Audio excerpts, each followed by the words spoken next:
Hello dear student, आज हम लोग केमिकल काइनेटिक्स का लेक्चर नंबर 10 स्टार्ट कर रहे हैं। इस लेक्चर में आज हम लोग फर्स्ट ऑर्डर रिएक्शन के बारे में डिस्कस करेंगे। फर्स्ट ऑर्डर रिएक्शन का जो फॉर्मूला आप लोगों को पता है, क्या फॉर्मूला है? That is K equal to 1/T ln A0/AT। K इज rate constant, T is time, A0 initial concentration of reactant और AT क्या है? That is a reactant after time T। अब ये A0/AT यानी amount of a reactant amount of reactant time T, ये हमारा क्या हो सकता है? It can be in terms of weight, it can be in terms of mole, it can be in terms of molarity, it can be in terms of normality, it can be in terms of pressure, it can be in terms of volume.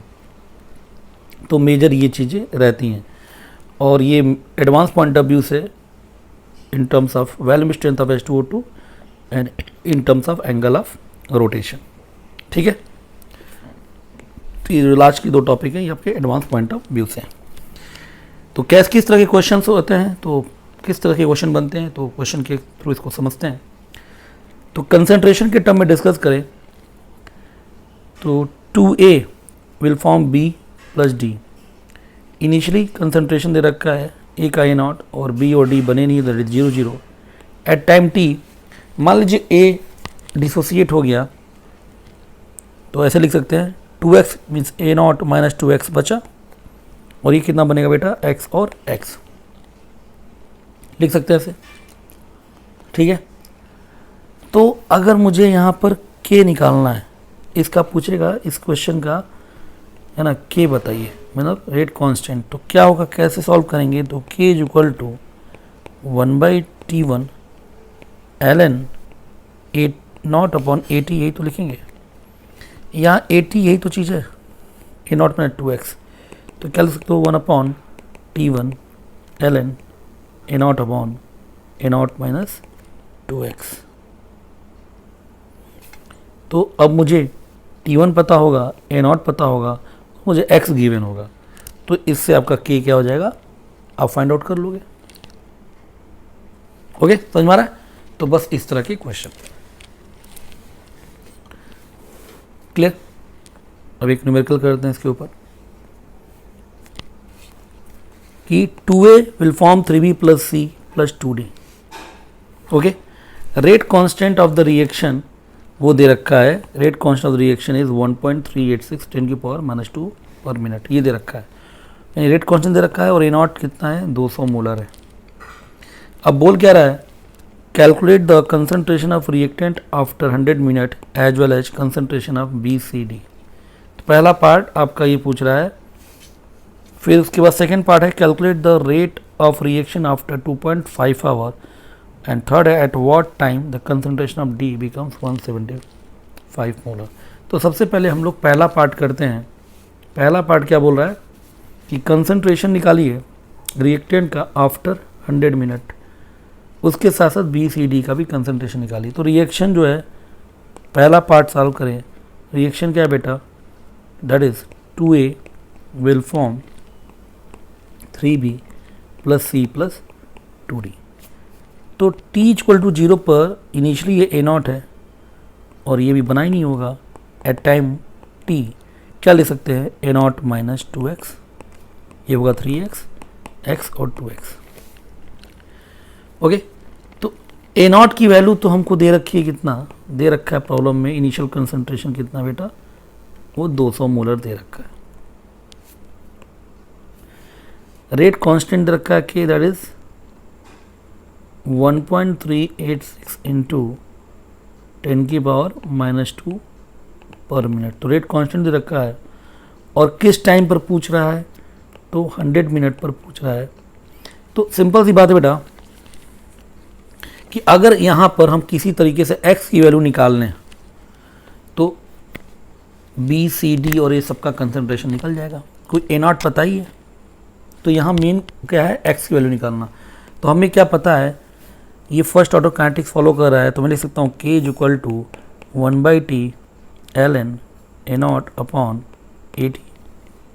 K कितना दे रखा है? 1.386 into 10⁻⁻2, time दे रखा है 100 minute, l n a naught दे रख, a naught कितना है, that is 200 minus 2x, और सॉरी ए नॉट इज़ 200 ना, ए नॉट इज़ 200 और ए टी कितना है 200 माइनस 2x। ध्यान से देखिए कि इसमें एक ही अननोन वो क्या है, x है। x को मुझे क्या करना है, बस सॉल्व करना है, कहीं कोई समस्या,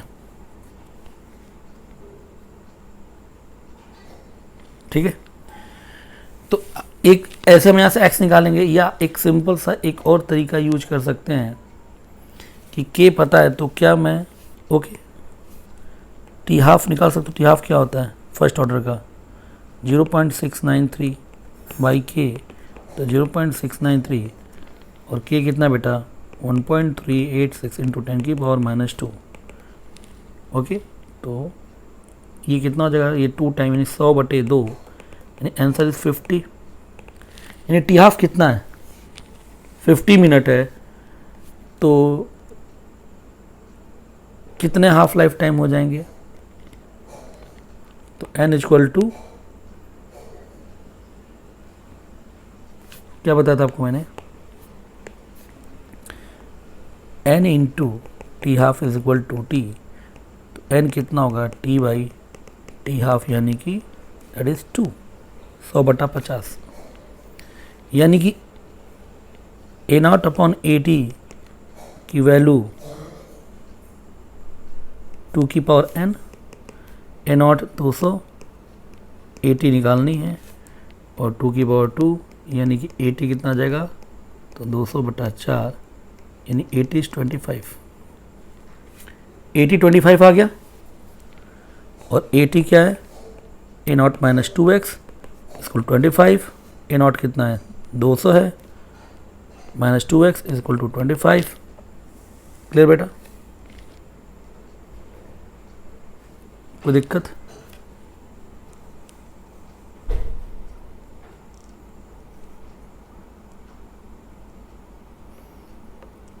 ठीक है, सॉरी 200/40, 450 होगा ना, ये 50 हो जाएगा, सॉरी।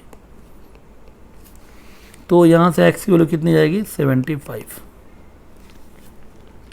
x की वैल्यू 75 आ गई। ओके, तो अब a कितना होगा, कंसंट्रेशन ऑफ a कितना है, तो 200 माइनस 2x यानी कि that is 50। Concentration of b वो कितना है 3x, 3 इंटू 75 यानी कि कितना जाएगा 225। C का कंसंट्रेशन कितना है बेटा, वो x ही है, दैट इज 75, और D का कंसंट्रेशन कितना है, दैट इज 2x, 2 इंटू 75 यानी कि 150 मोलर। ठीक है, तो चाहे मैं इस फॉर्मूले से अप्लाई करके x निकालता, या मैंने ये जो शॉर्टकट आपको बता रखा है कि टी हाफ का यूज करके हम कैसे निकाल सकते हैं, तो यहाँ से हमने x निकाल दिया, यहाँ तो समझ में आ गया। तो ये हो गया हमारा पहला पार्ट।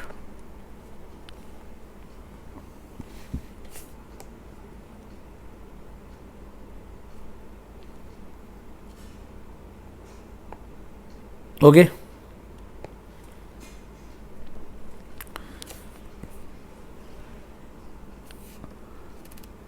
अब जो दूसरा पार्ट पूछ रहा है वो क्या कर रहा है, calculate the rate constant after 2.5 hour. तो 2.5 आवर के बाद rate constant, sorry not rate constant, sorry rate of reaction. तो अगर हम सेकेंड पार्ट करें तो रेट क्या होगा, इक्वल टू के इंटू ए, के तो दे रखा है 1.386 इंटू 10 की पावर माइनस 2 पर मिनट, टाइम 2.5 आवर बाद आर क्या होगा, तो मुझे ए की वैल्यू चाहिए। अब ए की वैल्यू 2.5 आवर मीन्स कितना मिनट, तो 2.5 आवर ही है ना, 2.5 आवर मीन्स 2.5 घंटे में 120 और 30 150 मिनट। तो एन कितना हो जाएगा, तो टी बाई टी हाफ यानी 150/50 यानी कि 3। तो 80 क्या होगा उस वक्त तो ए नॉट की अपॉन 2 की पावर एन मीन्स 200 बटा 2 की पावर एन मीन्स 3, यानी कि 200 बटे 8। समझ में आ रहा है? 8 तो आर की वैल्यू क्या हो जाएगी, उस वक्त रेट क्या होगा उस टाइम पर, तो के है 1.386 इंटू 10 की पावर -2 और कंसनट्रेशन ऑफ ए क्या होगा उस वक्त 25, तो इंटू 25। कोई दिक्कत? ओके। अब तीसरा पार्ट जो पूछ रहा है वो क्या पूछ रहा है, at what time concentration of D becomes 175। तीसरा पार्ट कि डी का कंसंट्रेशन 175 होने में टाइम कितना लगेगा, तो डी का कंसंट्रेशन कितना है आपका, आई थिंक 2x है, ये 2x क्या हो जाए 175, तो 2x 175, तो ए कितना होगा उस वक्त, वो है 200 माइनस 2x है, यानी ए बच जाए 25। तो जितना ए को 25 होने टाइम लगेगा उतना डी को 175 होने में टाइम लगेगा। समझ में आ रहा है ना, देखो यहाँ पर, ठीक है।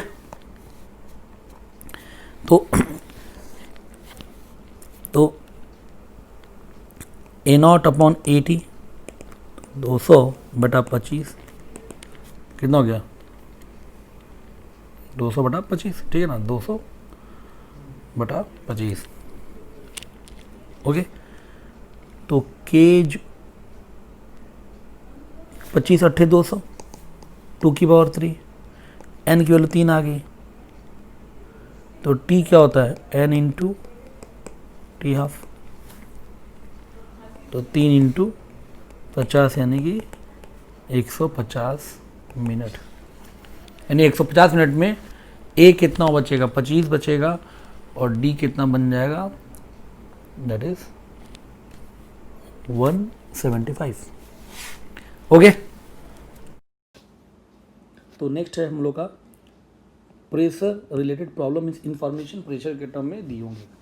तो फॉर एग्जांपल एक रिएक्शन लिखते हैं जिसमें से reactant A will form product B and C, ये बैलेंस इक्वेशन है और आपको दिया होगा जैसे इनिशियली ए का प्रेशर पी नॉट है, बी अभी बने नहीं तो प्रेशर 0 होगा, और किसी टाइम टी पर ए का प्रेशर क्या है, मान लीजिए कि पी नॉट माइनस एक्स, अगर ये प्रेशर का डिक्रीज कर गया तो ये 2x और उसका प्रेशर क्या होगा x होगा, ठीक है। इतनी बात तो मोल कॉन्सेप्ट में कैसे लिखते हैं तो समझ में आ ही रहा है। और एक और केस हो सकता है कि मान लो कि पूरा रिएक्शन कंप्लीट हो जाए, यानी इन्फिनाइट टाइम पर क्या होगा, ए क्या हो जाएगा, ए खत्म हो जाएगा तो प्रेशर 0, और बी और सी का प्रेशर क्या होगा, तो ए अगर पी नॉट है, पी कितना हो जाएगा 2 पी नॉट, तो 2 पी नॉट और सी क्या होगा पी नॉट, ठीक है ना, इतनी बात समझ में आ रही है। तो अब इसमें डाटा क्या दिया होता है कि जैसे मान लो वो बोल देगा कि टोटल प्रेशर जो है वो वाई है, तो इसका मतलब क्या होगा कि P naught minus x plus 2x plus x is equal to y, clear. तो ये गिवन होगा, या बोलेगा कि टोटल प्रेशर एट इन्फाइनाइट क्या है, मान लो कि जेड है, तो इसका मतलब क्या होगा 2 P naught plus P not को ए का प्रेशर तो 0 है, यानी कि 3 P naught equal to Z. तो in terms of Z P naught कितना हो जाएगा Z/3, और ऐसे ही यहाँ पर जेड और वाई के टर्म में एक्स की वैल्यू हम लोग क्या कर सकते हैं, निकाल सकते हैं। जैसे एक्स कट गया means P naught plus 2x equal to y, 2x equal to y minus P naught, और x equal to y minus P naught by 2। Y P naught कितना है Z/3 अपॉन 2, तो यहाँ से x की और P not की value आ गई। तो इसी तरह से प्रॉब्लम दिए होंगे, ठीक है ना, टोटल प्रेशर दे दिया होगा, प्रेशर एट इन्फिनिट दे दिया होगा, और फिर आपसे बोलेगा अब यहाँ पर ये क्या करेगा, ये तो हमने x और y की वैल्यू निकाल ली, x की वैल्यू और पी नॉट की वैल्यू निकाल ली। अब यहाँ जो पूछेगा कि भाई इसका रेट कांस्टेंट बताइए, तो रेट कांस्टेंट हम लोग क्या लिखेंगे, that is k equal to a first order follow कर रहा है तो 1/t ln, है ना, ए का प्रेशर क्या है पी नॉट इनिशियल प्रेशर और फाइनल प्रेशर पी टी है, दैट इज इक्वल टू के इक्वल टू क्या 1/T ln पी नॉट, और वो क्या है पी नॉट माइनस एक्स। अब यहाँ से अगर हम लिखना चाहें तो क्या लिख सकते हैं, in terms of Z and y 1/T ln P naught कितना है बेटा, दैट इज Z/3, और फिर पी नॉट कितना है Z/3 माइनस एक्स कितना है, that is y minus Z/3 divide by 2। अब मुझे वाई और जेड की वैल्यू पता होगी, वैल्यू पुट कर देंगे तो यहाँ से हमारी के की वैल्यू आ जाएगी। ठीक है ना, तो समझ रहे हैं चीज़। इसी तरह के क्वेश्चंस यहाँ पर ये बनते हैं। ओके, हो जाएगा। अब एक न्यूमेरिकल करते हैं इसी पर।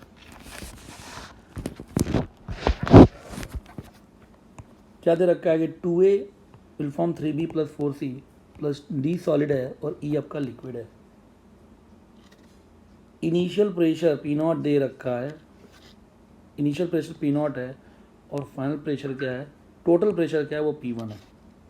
वेपर प्रेशर ऑफ E दे रखा है P2, then derive the expression of K। तो क्या है 2A will form 3B plus 4C plus D plus E। तो T इक्वल टू 0 पे अगर इनिशियल इसका प्रेशर P नॉट दे रखा है, अभी ये तो एट टाइम T ये हो जाएगा P नॉट माइनस 2x बनेगा, ध्यान दीजिएगा, ये बनेगा 3x, ये बनेगा 4x, और D सॉलिड है और E आपका क्या लिक्विड है, तो इनके तो वेपर प्रेशर वैसे ही 0 होंगे। तो जो टोटल प्रेशर होगा वो किसका प्रेशर होगा, pressure of A plus pressure of B plus pressure of C, क्योंकि D इज सॉलिड और लिक्विड, तो सॉलिड और लिक्विड का क्या प्रेशर वैसे ही 0 होगा। तो टोटल प्रेशर कितना है, पी ए कितना हो जाएगा, तो P not minus 2x plus 3x plus 4x, तो पी टी इक्वल टू कितना हो जाएगा P not plus 5x,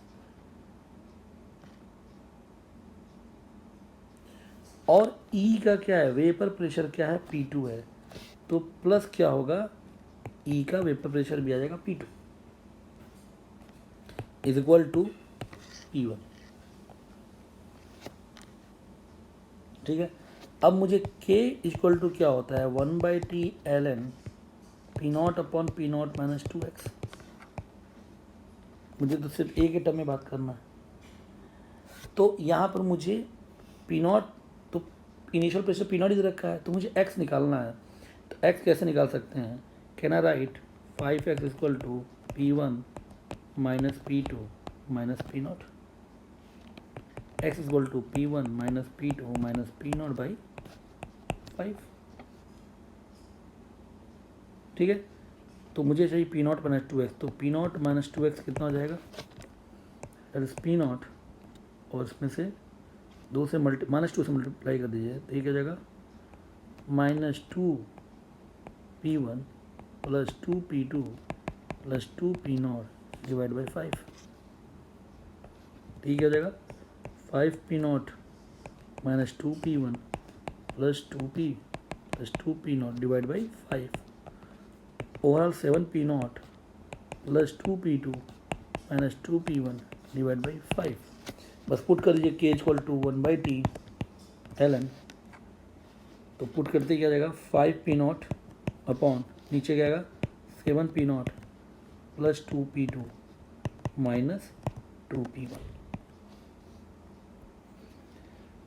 okay, अब यहाँ P नॉट P2 और P1 की वैल्यू अगर गिवन होगी तो सीधे हम K की वैल्यू क्या कर लेंगे, यहाँ से कैलकुलेट कर लेंगे। यहाँ तक ओके।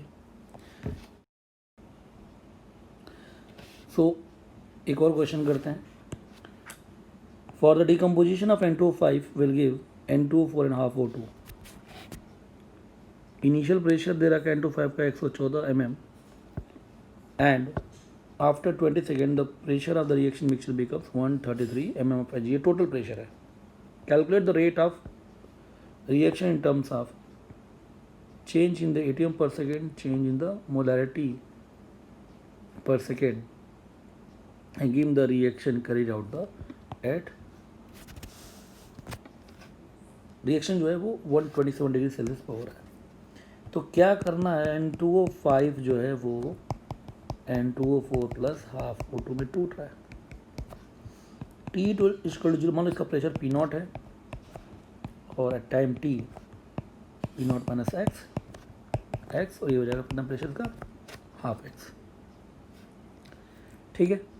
अब जो डाटा दे रखा है इनिशियल प्रेशर कितना देखा बेटा, तो P0 दे रखा है 114 और टोटल प्रेशर दे रखा है कितना 133. टोटल प्रेशर यहाँ क्या होगा, तो P0 minus x plus x by 2, ये तो टोटल प्रेशर है आफ्टर टाइम T. जोड़ने पे क्या हो जाएगा P0 प्लस एक्स बाई 2. तो यहाँ से P0 प्लस एक्स बाई 2 कितना है 133. P0 is 114 plus x by 2 equal to 133.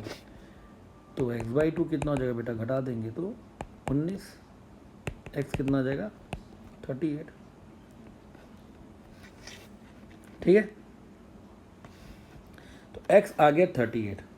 अब मान लीजिए इसमें जैसे कि रेट ऑफ रिएक्शन आपको निकालना है, तो रेट ऑफ रिएक्शन कैसे निकालते हैं, तो रेट होता है आर इक्वल टू के और रिएक्टेंट की पावर एन. तो रेट निकालने के लिए रिएक्टेंट का कंसंट्रेशन तो निकाल लेंगे, that is P0 minus x. But rate constant चाहिए तो सबसे पहला काम रेट कांस्टेंट निकाल. के इक्वल टू क्या होगा, वही 1/T ln P0 by PT. तो टाइम कितना है बेटा 20 सेकेंड. ठीक है. ln P0 कितना इनिशियली 114 और P0 माइनस एक्स तो 114 माइनस 38. तो ये पहला पार्ट हो गया, हमने के निकाल लिया. यहाँ से हम लोग के सॉल्व कर लेंगे. 2.303 बटा 20 लॉग 114 बटा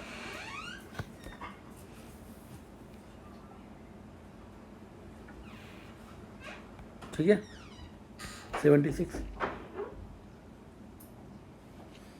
तो ये आ गया के की वैल्यू. अब जो दूसरा पार्ट पूछा रेट, तो आर इक्वल टू क्या हो, के कंसंट्रेशन प्रेशर ऑफ N2O5 की पावर 1. तो वो कितना हो जाएगा बेटा,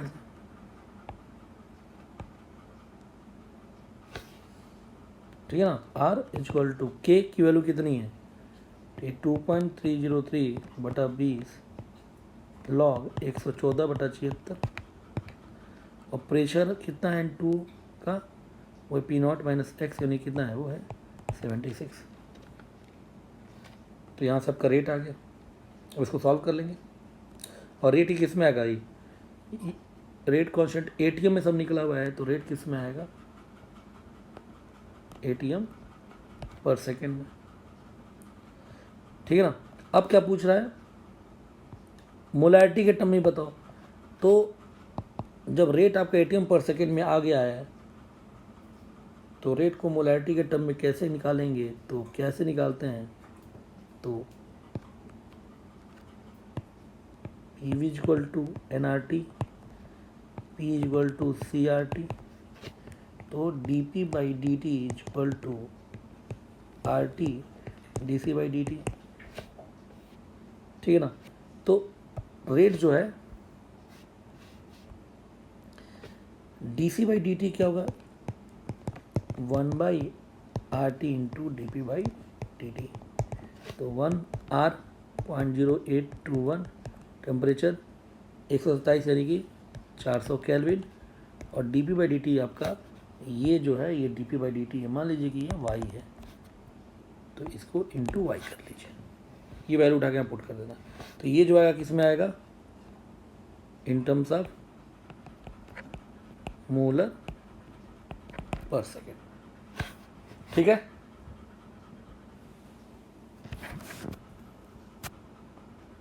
ओके,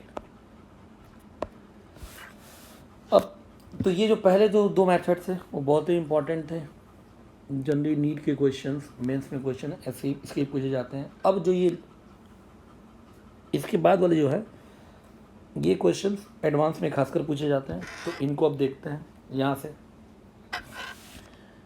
अगला है volume related method for gaseous product. तो थोड़ा ध्यान से देखिए, सब रिएक्शन जो हैं इन सब के रिएक्टेंट देखिए सारे सॉलिड हैं या एक्वस हैं, और प्रोडक्ट क्या है, प्रोडक्ट में एटलीस्ट एक प्रोडक्ट गैसियस होगा। देखिए पहले में दोनों ही गैस है, दूसरे में N2 गैस है बट H2O लिक्विड है, तीसरे में देखिए N2 गैस है, चौथे में देखिए O2 गैस है, पाँचवें में देखिए, यानी कि यहाँ पर क्या है कि एटलीस्ट एक प्रोडक्ट क्या होना चाहिए, गैसियस होना चाहिए। और जो रिएक्टेंट है या तो वो सॉलिड होगा या तो एक्वस होगा। ठीक है, तो इस टाइप के अगर रिएक्शन है तो उनको इस तरीके से डील करते हैं, उनके रेट कांस्टेंट को इस तरीके से निकालते हैं, वो हम लोग देखने जा रहे हैं।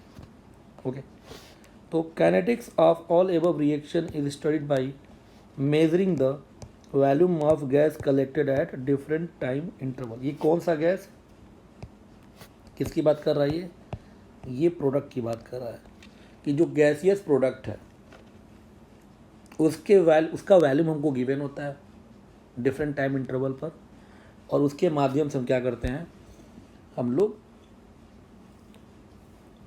रेट कांस्टेंट या इन चीज़ों को क्या करते हैं, कैलकुलेट करते हैं। ठीक है, अब इस क्वेश्चन के माध्यम से इसको समझिए।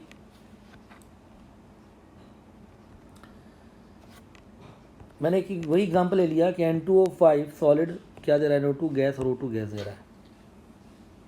इनिशियली कंसंट्रेशन T = 0 पर मान लीजिए A0 है, इसका 0 0 और बने नहीं होंगे। एट टाइम T, इस समय T पर A0 - 2x 4x और ये x होगा। इनफाइनाइट टाइम पर क्या होगा कि पूरा का पूरा रिएक्टेंट प्रोडक्ट में कन्वर्ट हो चुका होगा, तो रिएक्टेंट 0 हो गया और NO2 2A0 O2 A0/2। यहाँ तक समझ में आ रहा है, ये तो मोल कॉन्सेप्ट की कहानी है। अब रेट कांस्टेंट क्या है, रिएक्टेंट कौन है, N2O5, तो इसके बारे में हम बात करेंगे। इसका हम K निकाल रहे हैं, तो K क्या होगा, रेट कांस्टेंट, तो 1/T ln A0/A0 - 2x। Okay, A0/A0 - 2x निकल जाएगा तो हमारा प्रॉब्लम क्या हो जाएगा, सॉल्व हो जाएगा। अब लेकिन हमें तो क्या है, प्रोडक्ट का वैल्यूम दिया होगा, तो अब यहाँ पर क्या देखिए, वही बात कह रहा है कि if volume of O2 gas collected at time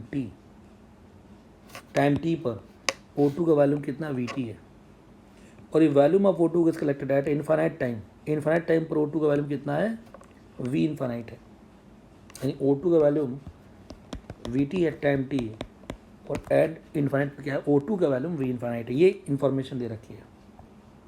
अब इस वैल्यूम को और इसको हम कैसे रिलेट करेंगे वही हम लोग पढ़ने जा रहे हैं। तो हमें पता है PV = RT से R और T कांस्टेंट है, प्रेशर कांस्टेंट है, तो वैल्यूम क्या है यहाँ पर, ये directly proportional to mole. If volume is directly proportional to mole, तो at a time T what is the mole of O2 x and what is the volume of O2 that is Vt, तो x is directly proportional to Vt। यहाँ तक समझ में आ रहा है। At T infinity what is the mole of O2, A0/2 and what is the volume of O2, V infinite। तो ये दो इक्वेशन समझ में आ गई।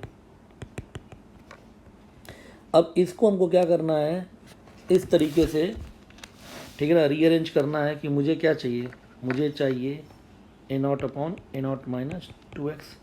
सो कैन आई राइट, ध्यान दीजिएगा, can I right 2V infinite upon 2V infinite minus 2Vt, 2 से 2 cut गया सब, तो V infinite upon V infinite minus Vt। तो मैं A0/A0 - 2x की जगह वैल्यूम के टर्म में लिख सकता हूँ। तो K क्या हो जाएगा बेटा, यहाँ से what will the rate constant K, तो K है 1/T ln A0/A0 - 2x। I can right 1/T ln V infinite upon V infinite minus Vt। बस अब यही फॉर्मूला आप लोगों को याद में रखना है, इसकी डेरिवेशन नहीं याद रखनी है। यानी O2 का वैल्यूम दिया होगा at infinite at time T, तो बस वैल्यू पुट कर देना है और आपकी वैल्यू यहाँ से रेट कांस्टेंट की निकल जाएगी। समझ में आ गया बात? So you have to remember this formula. Okay, अगला जो है ये क्या है, रिडॉक्स टाइट्रेशन मेथड, यानी रिडॉक्स टाइट्रेशन मेथड के माध्यम से हम किसी फर्स्ट ऑर्डर रिएक्शन का रेट कांस्टेंट की वैल्यू निकालते हैं। अब टाइट्रेशन के बारे में आपको आइडिया है ही। रिडॉक्स टाइट्रेशन मीन्स उसमें ऑक्सीडाइजिंग और रिड्यूसिंग एजेंट क्या हो रहेंगे, यूज हो रहेंगे। क्या होता है देखते हैं। In this method solution of reducing agent is treated with the solution of oxidizing agent। ठीक है, तभी तो रिडॉक्स कहलाएगा। Volume of oxidising agent at different time interval required for this titration will be given in the problem. यानी कि यहाँ पर oxidising agent जो यूज हो रहा है उसका वैल्यूम क्या होगा, डिफरेंट टाइम इंटरवल में दिया होगा, और उसी के हेल्प से हम क्या करेंगे, रेट कांस्टेंट निकालेंगे। तो क्या रिलेशन बनता है और वो देखिए। जैसे मान लीजिए कि मैंने एक ये रिएक्शन लिया है, 2H2O2 will form 2H2 and O2। Kinetics of above reaction is studied by titrating the given reaction mixture. यानी इस रिएक्शन मिक्सचर को हम क्या कर रहे हैं, टाइट्रेट कर रहे हैं with standard solution of KMnO4। यानी कि जो हमारा ये हाइड्रोजन परऑक्साइड का जो सोल्यूशन है, जो कि एक रिड्यूसिंग एजेंट है, उसको हम क्या कर रहे हैं, KMnO4 के साथ हम, जो कि एक ऑक्सीडाइजिंग एजेंट, टाइट्रेट कर रहे हैं। और मुझे KMnO4 कितना यूज हुआ है डिफरेंट टाइम इंटरवल, वो क्या होगा, the volume of KMnO4 required for titration at different time interval will be given. तो KMnO4 का डाटा दिया होगा और उसके हम क्या करेंगे, ये जो रिएक्शन है H2O2 वाली, इसकी हम रेट कांस्टेंट निकालेंगे। फिर एक छोटा सा डेरिवेशन है और फाइनली उसका फॉर्मूला आपको याद में रखना है। क्या करते हैं देखिए, जैसे हमारा किस रिएक्शन का रेट काइनेटिक्स निकालना है, that is hydrogen peroxide will give 2H2 liquid plus O2 gas, ये दे रखा है। तो मान लीजिए T=0 पर इसी का मुझे रेट कांस्टेंट निकालना है इस रिएक्शन का। ये फर्स्ट ऑर्डर रिएक्शन है, इनिशियली कंसंट्रेशन A0 है, अब ये बने नहीं है। एट टाइम T क्या होगा बेटा, A0 माइनस 2x और ये क्या होगा, x। ठीक है, तो रेट कांस्टेंट क्या होगा, that is 1/T ln A0 upon A0 minus 2x। तो मुझे किसी तरीके से A0 upon A0 minus 2x की वैल्यू आ गई तो प्रॉब्लम सॉल्व हो जाएगी। अब ये क्या है, this is a reducing agent. अब इसको हम क्या कर रहे हैं, टाइट्रेशन मेथड से एक ऑक्सीडाइजिंग एजेंट, जो कि कौन है, KMnO4 को यूज कर रहे हैं। तो किसको ऑक्सीडाइज करेगा KMnO4, तो H2O2 को ऑक्सीडाइज करेगा। तो मान लीजिए शुरुआत में V0 जो है वो है क्या, ये दे रखा है volume of KMnO4 used eight T=0। कहाँ यूज हो रहा है KMnO4, तो H2O2 को ऑक्सीडाइज करने में इतना खर्चा हुआ। VT क्या है, तो volume of KMnO4 used eight time T। Time T पर कितना H2O2 है, तो A0 माइनस 2x है। तो ये हमको दे रखा है। अब क्या करेंगे, एक फॉर्मूला कैसे बनाते हैं, तो भाई एसिड बेस रिएक्शन में नंबर ऑफ इक्विवेलेंट तो बराबर होंगे, तो number of equivalent of KMnO4 is equal to number of equivalent of hydrogen peroxide. अब T=0 पर नंबर ऑफ इक्विवेलेंट KMnO4 का क्या होगा, तो KMnO4 का वैल्यूम तो कैसे होता है, number of equivalent, normality into volume. तो मान लीजिए नॉर्मलिटी n है और वैल्यूम इनिशियली कितना दे रखा है, तो V0 and V0 equal to H2O2 का n factor, number of equivalent कैसे निकलता, तो मोल इंटू n फैक्टर। तो मोल मान लीजिए कितना है, n फैक्टर H2O2 का कितना है, n है, और मोल कितना है, A0। Equation number 1। At time T number of equivalent of KMnO4 NVT हो जाएगा, और ये क्या होगा, n इंटू मोल कितना हो गया बेटा, A0 माइनस 2x। H2O2 का मोल कम हो गया ना eight time T, A0 minus 2x हो गया। ठीक है, मुझे क्या चाहिए, अल्टीमेटली मुझे चाहिए A0 upon A0 minus 2x। तो A0 upon A0 minus 2x ratio ले लिया, n से n कट जाएगा, तो क्या बचेगा बेटा, V0 बाई VT। V0 क्या है, that is volume of Q1 for at time t, Vt का value of Q1 for at time 0 और टाइम t। तो क्या हो जाएगा K equal to 1/t ln a naught upon a naught minus 2x, जिसको हम लिख सकते हैं v नॉट अपॉन Vt के फॉर्म में। Again you have to remember this formula. ये पर्टिकुलर क्वेश्चन इस टाइप का दिया होगा, तो जो ऑक्सीडाइजिंग एजेंट है उसका value at time 0 at time t दिया होगा, बस फाइल वैल्यू पुट करिए and you can calculate the rate constant.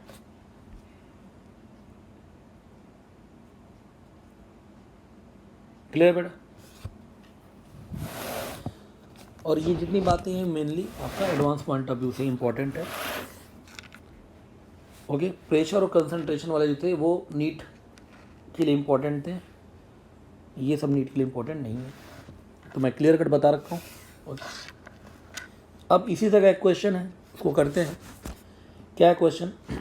Reagent react with A B C and there n factors are in the solution 2:3:5। ठीक है, if V naught is the volume required at time t equal to 0, V2 is volume required at time t। कोई reagent है जो ABC से react कर रहा है, कोई ऑक्सीडाइजिंग एजेंट है, और ABC का ये एन फैक्टर दे रखा है 2, 3 और 5 रेशियो में। V नॉट उस रिएजेंट जो खर्च हुआ t इक्वल टू 0 में, और Vt जो वैल्यूम खर्च हुआ time t। Then calculate rate constant and of the reaction which is follow first order. और रिएक्शन क्या है वो 2A will form 4B plus 3C। और कोई रिएजेंट है जो इसके साथ क्या कर रहा है, मान लो कोई रिएजेंट M है जो इन तीनों के साथ क्या कर रहा है, रिएक्ट कर रहा है। तो 2A will form 4B plus 3C।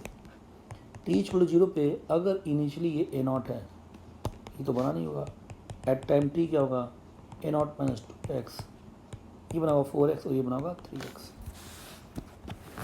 ठीक है, अब at time t equal to 0 पर रिएजेंट किससे रिएक्ट करेगा, तो सिर्फ और सिर्फ A से। तो वो कितना होगा, number equivalent of A, number of equivalent of A is equal to number of equivalent of reagent. ठीक है ना? तो A का नंबर इक्विवेलेंट कितना होगा, तो मोल A नॉट है,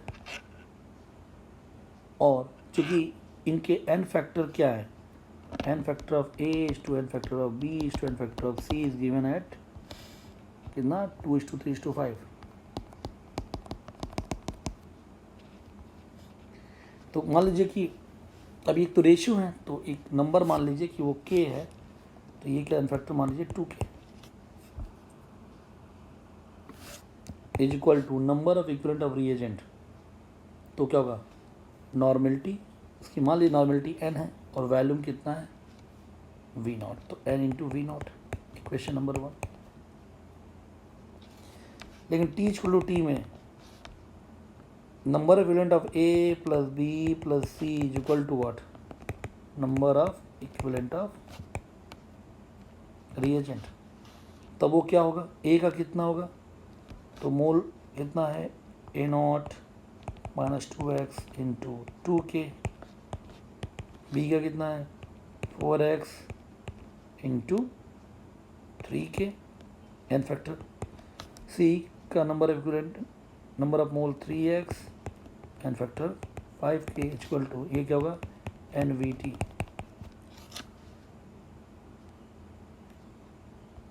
ठीक है, तो यहाँ से क्या हो जाएगा, मल्टीप्लाई कर लीजिए, तो A नॉट और ये जगह 12 KX 15 27 KX और माइनस 4 KX यानी कि plus 23 KX is equal to NVT। तो x कितना होगा NVT minus A naught upon 23K।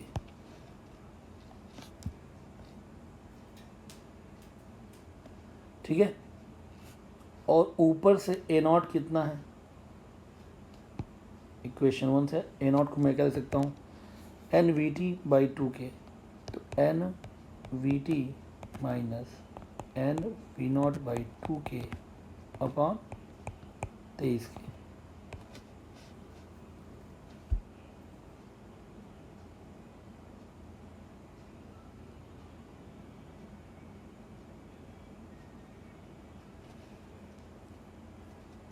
ठीक है,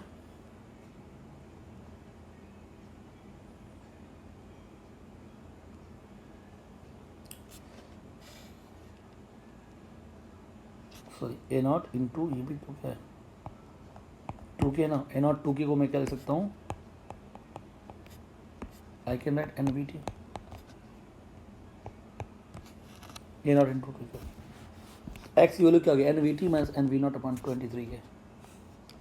ओके, तो this is purely advance problem, NEET वाले बच्चों को बिल्कुल ही देखने की जरूरत नहीं है।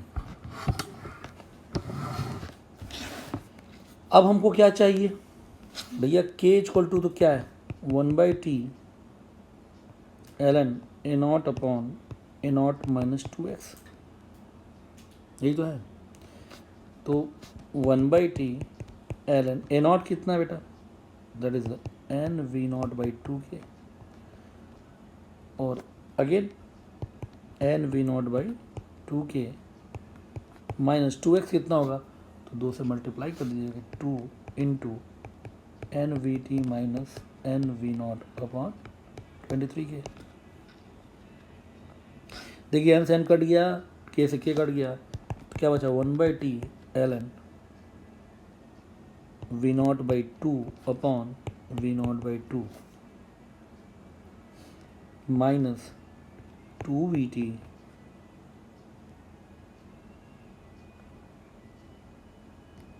या 2 से मल्टीप्लाई 2vt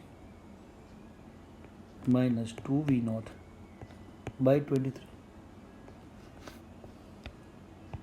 अब इसको सॉल्व कर लिए तो ये हो जाएगा minus 1/t ln v naught by 2 upon v naught by 2, हम क्या कर सकते हैं सीधे 46, ठीक है, और ये हो जाएगा 23 v naught minus 4vt plus 4 v naught, तो 1/t ln, अब ये चला गया ऊपर तो 23 v naught upon 27 v naught minus 4vt,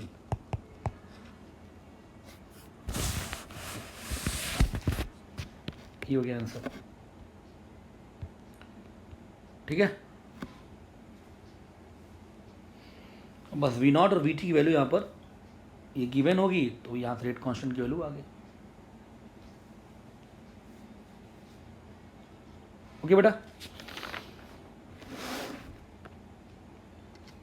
वो रिडॉक्स टाइट्रेशन था, अब क्या है कि अब इंफॉर्मेशन एसिड बेस्ड टाइट्रेशन आपको दिया होगा, उसके हेल्प से आपको रेट कांस्टेंट निकालना है।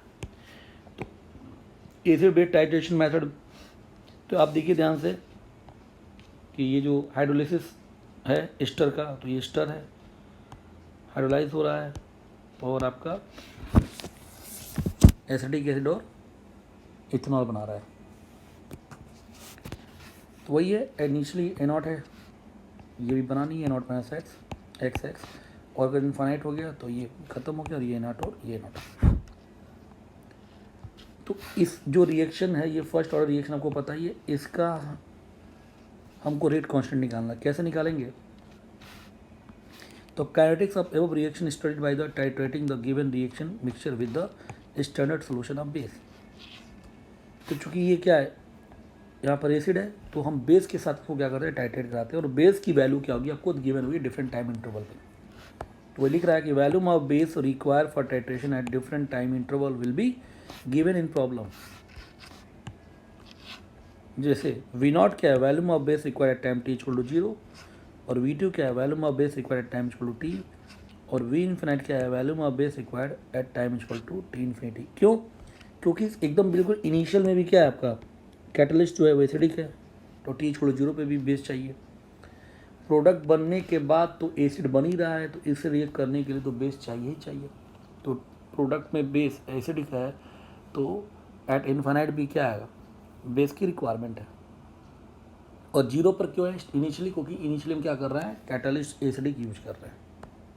ठीक है, तो अब वही बात कह रहा है कि at time t equal to 0 क्या होगा, equivalent of catalyst H plus is equal to equivalent of base that is NV0, volume V0 खर्चा हुआ है। At time t equivalent of catalyst plus equivalent of acetic acid is equal to equivalent of base, इतना base खर्चा हुआ। तो catalyst का equivalent वो तो फिक्स है NV0, और जो एसिडिक एसिड है उसका मोल बना x इंटू उसका मोल एन फैक्टर n है तो NX NVT। तो यहाँ से x की वैल्यू क्या आ गई, NVT minus V0 upon N। At t infinite equivalent of catalyst plus equivalent of acidic acid equal to equivalent of base that is NV infinity, NV0 plus NA0, क्योंकि acidic acid A0 बन चुका है mole, is equal to NV infinity. तो यहाँ से A0 की वैल्यू क्या आ गई, NV0 minus V infinity minus V0 upon N। अब K is equal to 1/T A0 upon A0 minus x हो गया। तो A0 की वैल्यू उठा के पुट कर दिया, A0 माइनस एक्स पुट कर दिया, फाइनल ये फॉर्मूला निकल कर आ गया। And this the formula you have to remember only. कि जब इस तरह का क्वेश्चन होगा जहाँ एसिड बेस टाइट्रेशन मेथड दिया होगा, रेट कांस्टेंट पूछा होगा, 1/T ln V infinity minus V0 upon V infinity minus VT। V infinity क्या है, that is the volume of base at infinity. V0 क्या है, volume of base at t equal to 0, और VT क्या है, volume of base at time t। Okay बेटा,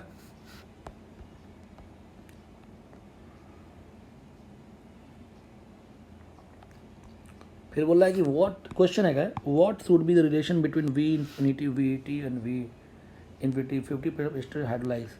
अब hydrolysis आपने पढ़ा ही होगा, है ना, आयनिक इक्विलिब्रियम में हाइड्रोलिसिस पढ़ा है कि क्या बोल रहा है कि what should B relation between the V infinity VT and V infinity. जब 50% एस्टर क्या हाइड्रोलाइज हो, 50% हाइड्रोलाइज होने का मतलब क्या है, वही A0 upon A0 plus 2x, वो क्या होगा, B infinity minus V0 upon V infinity minus VT, ये तो होगा, लिख सकते हैं। और 50% हाइड्रोलाइज हो गया, मीन्स पहले अगर A0 था तो अब कितना बचा होगा, A0/2, ये 2:1। तो क्या रिलेशन आ जाएगा, V infinity minus V0 is equal to 2V infinity minus twice of VT। ठीक है ना, तो 2VT इज इक्वल टू क्या हो जाएगा, V0 plus V infinity. So this is the relation.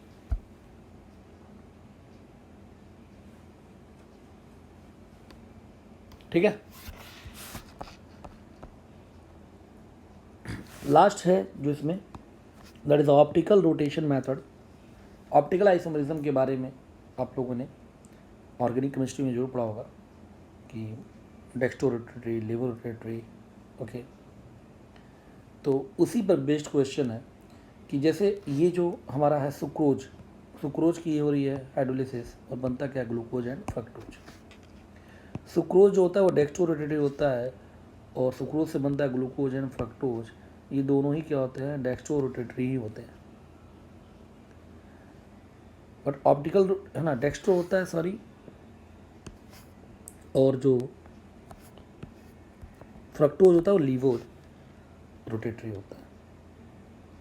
ठीक है ना, तो डेक्स्ट्रो क्लॉकवाइज होता है, तो लीवो क्या होता है, एंटी क्लॉक होता है। तो अगर इसका रोटेशन α1 है तो इसका α2, इसका क्या होगा α3, बट ये दोनों प्लस रहेंगे और ये क्या रहेगा माइनस, क्यों, because it is a laevo rotatory. Okay,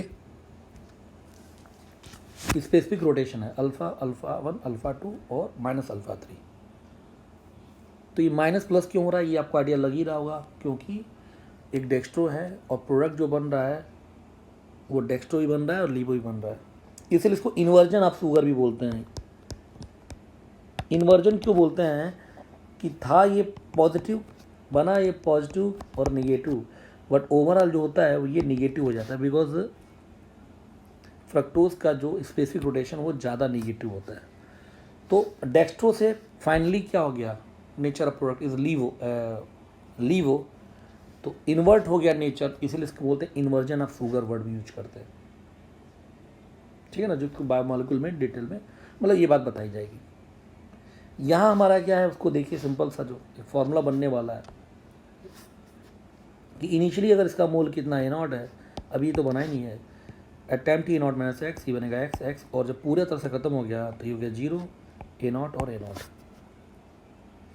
तो अब क्या लिख रहा है कि kinetics of above reaction studied by the passing plane polarised light through a reaction mixture at different time interval. Plane polarised light से पास करने से बेनिफिट क्या होगा कि एंगल ऑफ रोटेशन मिलेगा, और angle of rotation of PPL eight different time interval will be given in the problem. कि ऐसे मिक्सचर में जब पीपीएल आप पास करेंगे तो वहाँ से मुझे एंगल ऑफ रोटेशन का डाटा मिलता है, और वो डाटा गिवन होगा, और उसी डाटा की हेल्प से हम रेट कांस्टेंट निकालेंगे। तो कैसे निकालेंगे वो अब देखते हैं। आर नॉट जो है that is the angle of rotation of PPL at t equal to 0, r t है angle of rotation at t equal to t, और आर इन्फिनिटी है angle of rotation at t infinity में जब reaction complete हो गया हो। अब theta जो होता है angle of rotation directly proportional to concentration, solution का कंसंट्रेशन क्या है, और जो लेंथ होता है जो पाइप होता है उसका इन्वर्सली प्रोपोर्शनल होता है। तो theta means that is angle of rotation is equal to alpha into c by l, ये फॉर्मूला होता है।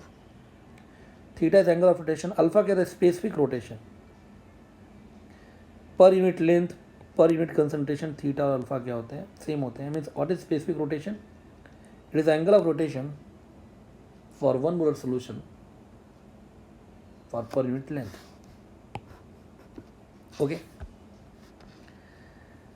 अब टी इक्वल टू 0 पे आर नॉट कितना होगा, तो alpha 1 A not by L, क्योंकि स्टार्टिंग में सिर्फ और सिर्फ क्या है, सुक्रोज है, ठीक है ना। जब टी इक्वल टू T1 पे अब सुक्रोज भी है, ग्लूकोज भी है, फ्रक्टोज भी है, तो वो अब क्या होगा, ये वाला पार्ट किसका है, सुक्रोज का, तो अल्फा 1 इंटू लेंथ तो बेटा समय सेम ही रहेगा, मोल्स चेंज होगा। अब ये नॉट माइनस एक्स है, यहाँ एक्स और यहाँ भी एक्स, और स्पेसिफिक रोटेशन भी चेंज है। सुक्रोज का अल्फा 1 है, इसका अल्फा 2 है, इसका क्या माइनस अल्फा 3 है। इतना समझ में आ गया। At infinity angle of rotation at infinity क्या होगा, उस वक्त सिर्फ क्या बचा होगा, प्रोडक्ट, तो उसका मोल क्या होगा, इसका भी ए नॉट और ए नॉट ग्लूकोज फ्रक्टोज का, बट ये अल्फा 2 है और ये माइनस अल्फा 3 है, और लेंथ तो वही रहेगा। तो 3 इक्वेशन बन गए। इन तीनों इक्वेशन के माध्यम से अब वही फर्स्ट और थर्ड को घटा दिया, r infinity minus r naught, ये वैल्यू आ गई, और फाइनली मुझे के क्या है 1/TL and a naught upon a naught minus x ही तो है। इसका के कैसे निकालेंगे ना बेटा, वो क्या हो जाएगा, जब ए नॉट और ए नॉट माइनस एक्स की वैल्यू यहाँ पुट करेंगे तो वो आ जाएगा r naught minus r infinity upon r t minus r infinity. Again this formula you have to only remember. R naught क्या है, angle of rotation at t equal to 0, r infinity angle of rotation at infinite, angle of rotation at time t, angle of rotation at infinite time. तो ये formula आपको बस याद रखना है, और इसी फॉर्मूले के ऊपर बेस्ड सीधे क्या बनेगा, आपका क्वेश्चन बन जाएगा, ठीक है। तो ये मिसलेनियस सारी चीज़ें हैं, एडवांस में भी ये मिसलेनियस क्वेश्चंस है ना। नीट की तो बात ही नहीं करें, नीट में तो आना ही नहीं है, एडवांस में भी मिसलेनियस क्वेश्चंस में आते हैं, तो कम से कम आपको पता होना चाहिए, ठीक है। और इसके ऊपर जो क्वेश्चंस हैं, जब हम लोग एडवांस वाला बुकलेट करेंगे केमिकल काइनेटिक्स का, तो वहाँ पे इसके क्वेश्चंस भी आपको मिलेंगे, तो वहाँ से और बेटर आपको इसकी अंडरस्टैंडिंग हो जाएगी। ओके बेटा।